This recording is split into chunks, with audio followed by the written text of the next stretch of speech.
Hey, welcome back to We're Not Monogamous. I'm Alicia, your coach for all things non-monogamy, communication, human messiness. Okay, today's episode, it's a big one. It's something I hear almost every single day from the folks that I coach, whether they're new to non-monogamy or they've been living this life for years.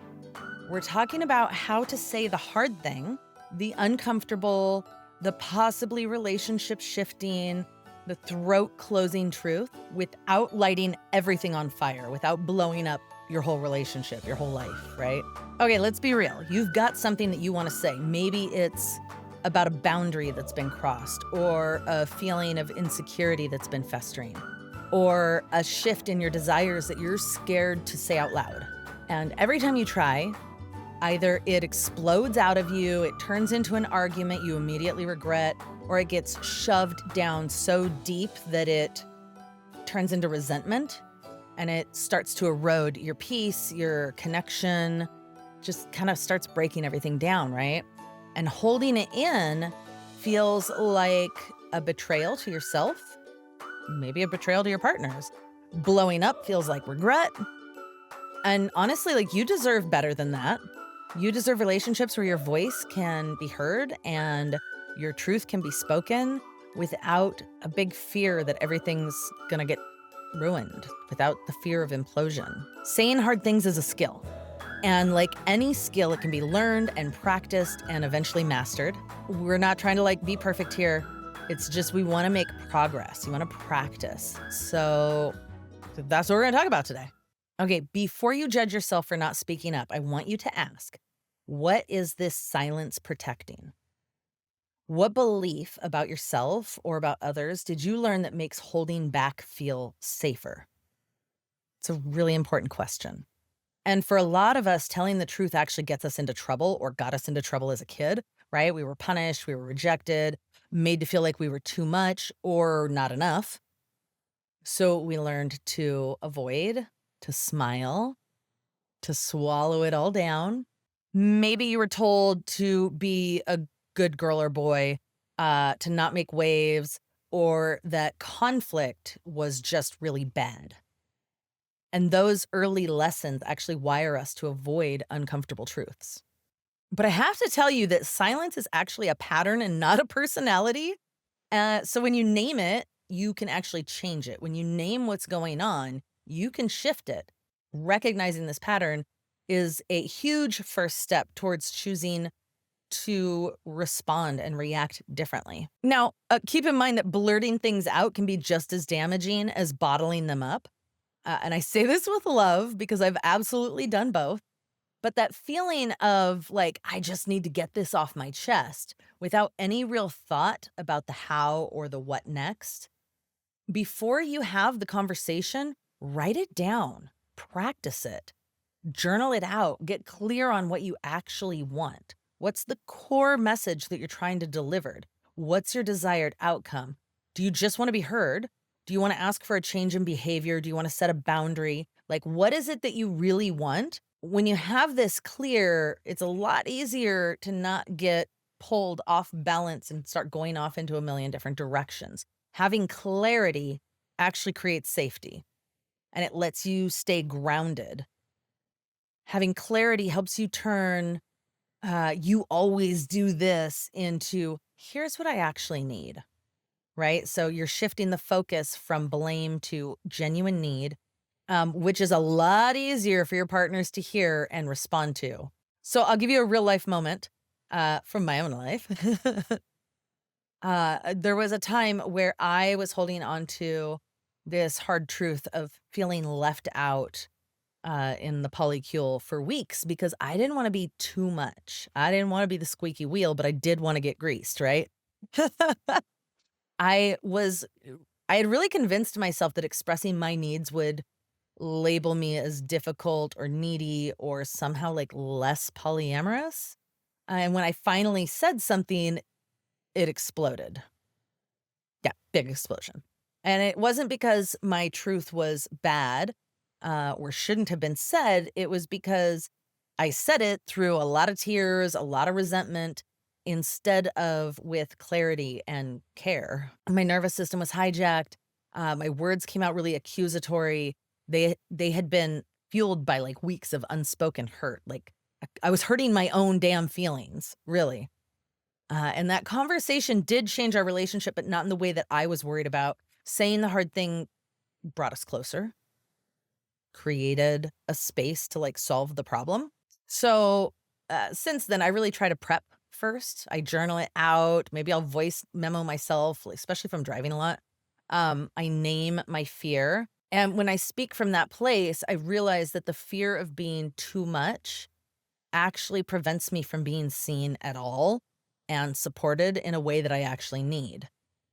That might resonate for you. Maybe. Seriously, when I say that you can do this, I mean, I've been in the mud with you.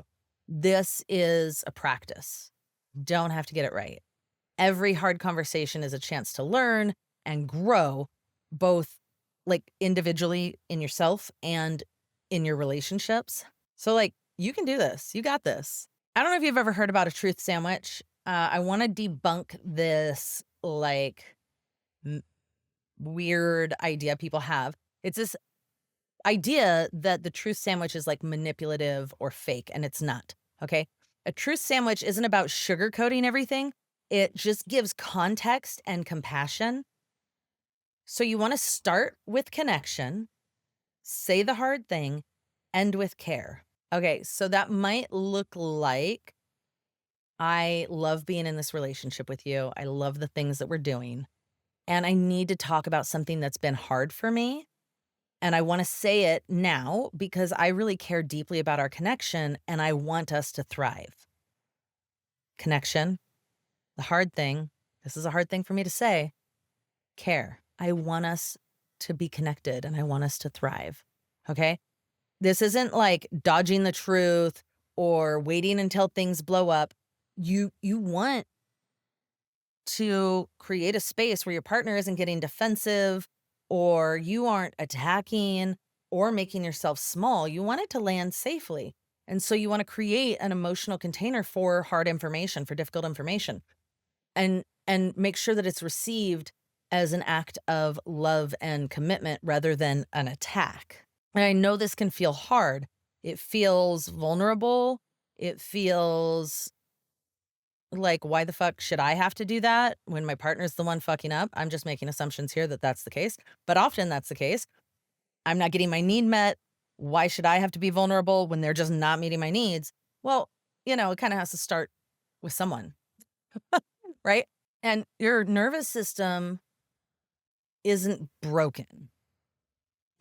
Your nervous system is always doing what it thinks it needs to do to keep you safe. And so if your body learned that conflict equals danger, then of course you're going to be scared, right? Your palms sweat, your throat closes up, your heart races when it's time to speak up, just so hard. And this is your amygdala, the brain's alarm system, kicking into gear, preparing you for fight, flight, freeze, fawn. That's not a weakness. That's the way we are wired. It's a primal protective mechanism, not a flaw in your character. There's nothing wrong for you if you're wrong about you. There's nothing wrong with you. There's nothing wrong with you if you're conflict avoidant. That's a normal mechanism we use to stay safe. Okay. And that's why preparing for hard conversations helps so much. It calms your system down before the conversation even starts. Even just taking a moment to breathe, move your body, put your hand on your chest, just really like taking a moment to ground and feel safe can help how you show up, can shift how you show up. And these are little acts of self-regulation that send signals to your brain that you're safe. They allow your prefrontal cortex, the part of your brain responsible for rational thought and clear communication, it allows that to stay online, which doesn't happen when you're freaking out. Okay. When your body feels safe, your voice starts to get clearer and your partners are more likely to hear you rather than react to your dysregulation. I don't know how many times have I been like, we got to talk. And now my partner is scared and defensive and just waiting for a shoe to drop, waiting for something bad to happen. Even if it's just like, we need to talk about plans tomorrow. Like, even if it's not a big deal, our partners are human, hopefully. They're not relationship robots. They have their own history, their own nervous system, their own patterns. So even when we say things perfectly, your partner might react. And that doesn't mean you messed up or you're wrong or you're bad. It means you're in a relationship with another living, breathing nervous system. When things get heated, take a breath, slow down. Use I statements. I know we all hear this, but it helps. And if a break is needed, take a structured pause, not like slam the door and disappear, but say like, I want to take 15 minutes and I will come back to this conversation. Always reassure your partner you'll be back. Okay. I need 15 minutes to regulate my nervous system. Can we pick this back up at 7? However that looks. It's just time to get clear, get grounded, take a breath. And even when you do everything right, like things can still get messy, obviously. That doesn't mean you failed. It means you're doing the work. You're moving in the right direction. So come back with softness and say, hey, I didn't love how I said that. Can I try again? Or I realize that I raised my voice and I apologize for that. Can we reapproach this? Repair is where all the good shit grows. Okay. That's where a relationship strengthens. It builds resilience and trust and demonstrates your commitment to the relationship is stronger than like this one argument or this one problem. And I mean, like let's be real, we've all biffed this, right? Here's a couple of patterns that I see over and over, and I've done them too. So, like I said earlier, saying we need to talk, that seriously spikes up cortisol levels from across the room, like, whoo, stress. So instead, you might say something like, I have something I want to share with you when you have a moment. Is now a good time or later? Like, oh, now I'm curious. You have something you want to share with me? Okay. Unleashing 5 years of unsaid feelings all at once doesn't go well. This is so overwhelming. It makes your partner defensive. So you want to focus on the immediate actionable issue and speak up for yourself more often. Start now. Don't hold it all in. Another one that I see a lot is just hoping your partner will magically guess what you need or what's wrong. They are not mind readers as much as we want them to be. Also, you're not a mind reader as much as you think you are, okay? It is your responsibility to articulate your needs. You have to do that. Otherwise, they don't know. We all think that everyone follows the same unwritten rules, the same common sense. It's not common. We don't all follow the same things. We don't have the same needs. We're not living the same experiences. We can be side by side going through the same thing and feeling it. It's landing differently for each of us. And the last one is when you turn the conversation into a court case instead of a conversation or instead of connection, right? If you're trying to win, nobody in the relationship is going to win. If I love you and I'm trying to prove that I'm better than you, smarter than you, righter than you, I'm not being very loving. You're not feeling loved. Nobody wins. The goal, I hope, is understanding and resolution instead of winning. So stop doing that. Stop trying to prove that you're right and they're wrong if you care about them. And if they care about you, tell them they don't have to win. So I just like gentle reminder, clarity is not cruel. It's not mean. It's not bad. And waiting for the perfect time often leads to more pressure and bigger explosions down the line because there's like never a right time, right? This is like a big truth, okay? Saying hard things with love is one of the most important relationship skills that you can build. It's not easy. You won't get it perfect every time, but it's so worth it. Keep trying because you deserve relationships where your truth can live, where you can be you and still be loved. Relationships where authentic connection isn't sacrificed for an artificial sense of peace. Okay, let's put this into action. All right, I'm gonna give you a tool here or a practice, okay? Think of a conversation that you've been avoiding. And then you're gonna put it into this structure. I feel blank when blank because blank. What I need is blank. So here's an example. I feel anxious when we don't check in after dates because I start to spiral and I imagine the worst. What I need is just a quick text, just so I know you're okay. You're still thinking of me. I haven't like dropped off the edge of the planet in your brain. You don't have to like create a whole TED talk, right? Just speak from the heart, clearly and kindly. Start small, practice on lower stakes conversations. And the more you practice, the easier it gets. So I want to give you that prompt again. I feel when, because, and what I need is I feel anxious when we don't check in after dates because I start to spiral. I imagine the worst. I think maybe you died or you don't love me anymore.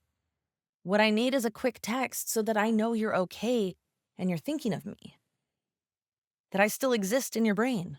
Try it on, practice it. You don't even have to share with your partner. I put together a free guide. If you want to go download it, let's talk about it. Your guide to ethically non-monogamous conversations. It's full of tools and prompts and scripts to help you speak clearly, set boundaries, say hard things with love. I originally wrote it with the idea of dating, right? Like if I'm having conversations with dates, with potential hookups, like what do I say? How do I share all the pieces? How do I share what my boundaries are? How do I share about sexual safety? But everything in there can also apply to long-term relationships, new relationships, friendships. I literally wish I had had this when I was first navigating these waters.